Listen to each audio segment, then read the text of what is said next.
Hello and welcome back to HardReset.Info. In this video, I will show you how to fix your secret codes not working on Samsung Galaxy A36. Let's begin.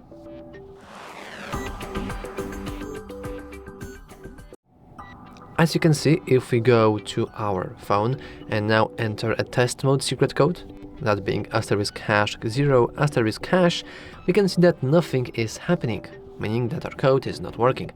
If we want to fix it, we want to go to the settings, and in the settings, scroll down a little until you locate security and privacy.